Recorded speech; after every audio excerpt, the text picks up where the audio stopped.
This is Assia, a Teachers at Siri's channel, and welcome once again.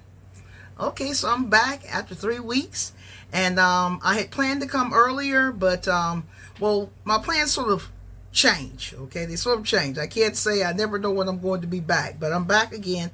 I had hoped by this point that I would have 2 books to review, but I haven't yet. Okay, but I do have a book that I finished like 2 weeks ago.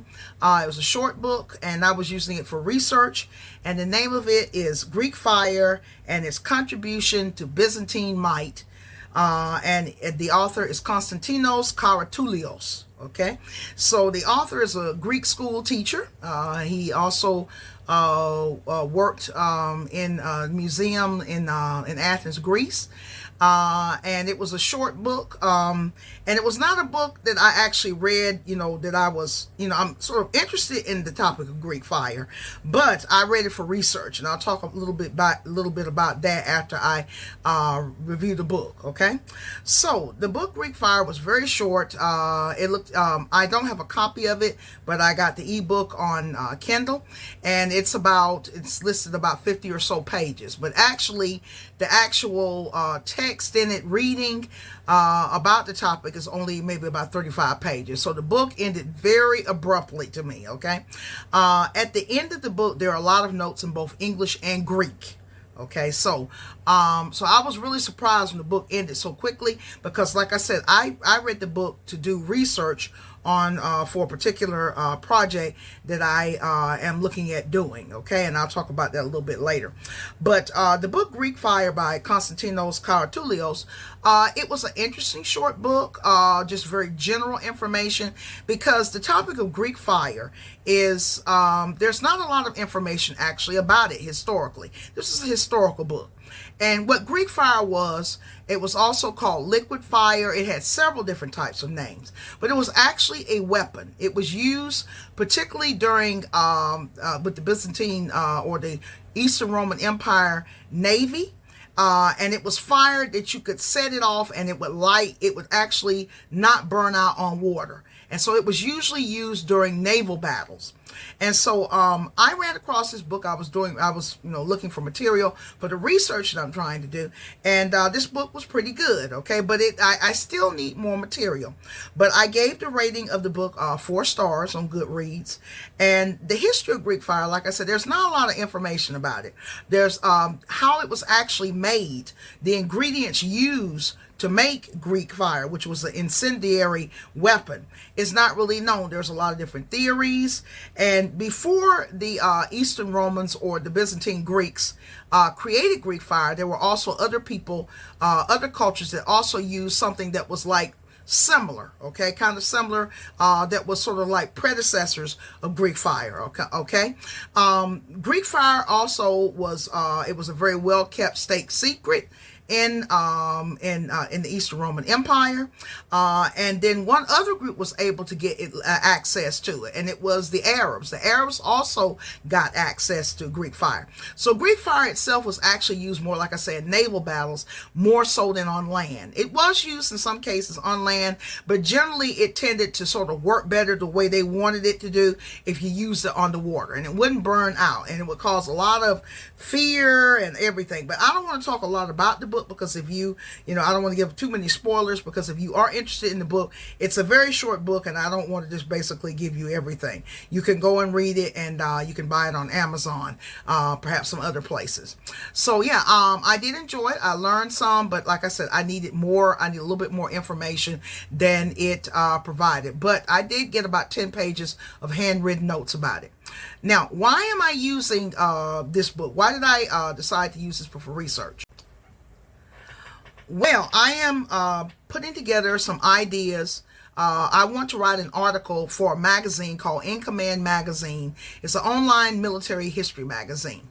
Now, I've written for this magazine before, okay, and I actually got paid for it. Now, my article that I wrote has not been published yet, but and I'll give you the link to In Command Magazine. But my article, the editor has not told me when my article that I wrote, not about Greek fire, but earlier this year, It started last year. I wrote a proposal to the editor of the magazine. He liked my idea, and I wrote it was like 2,400 word article about the history of the Battle of Manzikert. Manzikert was a battle that was fought in the 11th century, in the late 11th century. It was fought between the Byzantine Greeks, the Eastern Roman Empire, and the Seljuk Turks. Okay, the Seljuk Turks. It was fought in what is now Eastern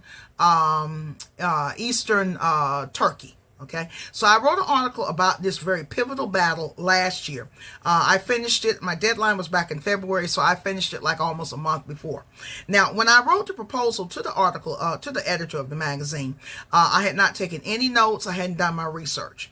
But this time, before I give him the proposal, I send him a proposal, I am actually going to do the research, because I don't know if I'm going to be able to gather enough information, because like I said, on the topic of Greek fire, there's not a lot of sources about it. And the magazine's rule was that the articles have to be from 1,500 to 2,500 words, okay? And like I said, when my article about the Battle of Manzikert comes out, I'm not sure when it is. The magazine is published only quarterly, 4 times a year, but when it does come out, I will share it and talk about it on my here on my channel, okay? And I'm sure it's coming out, because the editor's already paid me for my work. So yeah, so this is my first foray into paid work writing for magazines, doing freelance writing. I've written on Medium, and I did a video about medium.com. Got paid a little bit for that, but this time for this magazine, it was a little bit more substantial than on Medium. Okay, I'm not telling the amount, because that's, my private business, of course. But yeah, I felt excited about it, being the first time, getting a good amount of, a decent, it's not a whole lot, but I got paid. It made me feel really good. And so yeah, so I will share that article whenever it comes out. I'm hoping that the next quarter, the next magazine for the summer edition will come out in July. So I'm hoping it will be. But like I said, he didn't tell me exactly when it would be, but I've written the article. He was pleased with it. Basically said that I'm on board if I want to write more for the magazine, and I plan to. So right now, that's why I read Konstantinos Karatolios' book. Okay, so yeah, so that's basically what's been going on a little bit with me. And so I finished Greek Fire. I'm reading some books.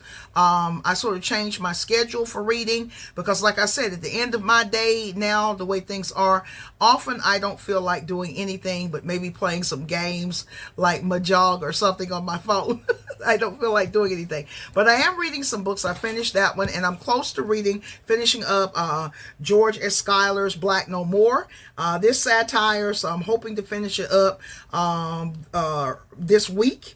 It is due on Wednesday, but I might have to go over with it and just pay my late fees at the library. So this is wild, like his other book, Black Empire. This is a satire. And I'm trying to finish, almost close to finishing up Edith Wharton's The Age of Innocence, which I'm reading with one of my students. I will be talking about it, I hope, in the near future. And then I had mentioned before in another video, and I'm also continuing, I'm not even halfway through with Eusebius's The Church History, or it's more officially called Ecclesiastical History. So this is church history of the ancient church from the time of when Christ ascended back up into heaven, and then the years of the early church. Okay, and then I had said that I was going, for the rest of the year, I had said my plan was to read mostly authors that were African American and Palestinian. Okay, so the first Palestinian author I plan to read is this one. It was Said's book, but before I get to him, so this is the book that I ran across it. I can't remember whether it was on Goodreads or on Amazon. But I'm very interested in the country of Algeria in North Africa. It's the biggest country in Africa, and very, I don't know, the habitat is very diverse. It's a very beautiful country from what I can see. I follow a number of Algerian travel pages online. Also, I've been a big fan of Algerian rhyme music for years. Okay, and so this is a book. I read a book back a few years ago, the autobiography of the first president of modern Algeria, and so this will be. But the author of that book was the author actually wrote the story. He wrote the story, and then it was as told by the first president of Algeria, Ahmed bin Bella. So this book is called Children of the New World, and the author is Assia, Djebar. And I ran across it, and this will be maybe the second or third book by an Algerian writer that I've written. The one before this that I had read was The Bridges of Constantine by Ahlam Mosteghanemi, and I really loved it. And there's another one, I'm not sure, but I read it a number of years ago, and I can't remember whether the author was Algerian or whether the author was Moroccan, and I can't even remember the name of the book. I would have to go back and look back on Goodreads and see if I actually listed it from then. But yeah, I'm really excited about reading this book. It's set during the Algerian War of Independence, which was, I think it started around 1953 and ended in 1962. It actually ended, I think, I was about 2 months old, I think, when it ended, or I think I was about 2 months old. I either was born 2 months later. I can't quite remember. But this is set in a mountain town. It has an array of different characters, and it's set during the time of the Algerian War of Independence. So when I ran across this book, I was really excited. I love to read international authors, and like I said, I have a fascination with Algeria. Okay. And I really want to read this book as soon as I saw it. So yeah, so that is so I will be taking this up. This is from the library, not my local library, but I had it put on hold from another library in the state, and it came last Friday. So I rushed over into town and got it. So yeah, so Children of the New World by Assia, Djebar. So I am going to stop because I don't, my phone and the battery is going. I see it's down to like 5%. Okay. But yeah, so reading is getting a little bit better. I'm sort of getting more into my stride again, and I feel good about that. And so last week I had sort of a good reading week. I didn't read just tons of stuff, but I did get some reading done, and I decided probably, instead of my habit of reading at night after work, that I would try to, weave in time to read during the day between students. And so that's working out. It's very relaxing for me. Reading for me is very relaxing. I just feel so good reading. There are things that people have doing like they do, and reading gives me sort of the same effect I would have like with knitting when I do knitting. I haven't knitted in a while, but stuff like that, I just enjoy it so much. So reading for me is sort of like a sedative. It's very relaxing. So I'm going to end here, okay? So I hope you enjoyed this video and learned something new, and, keep reading if you're reading.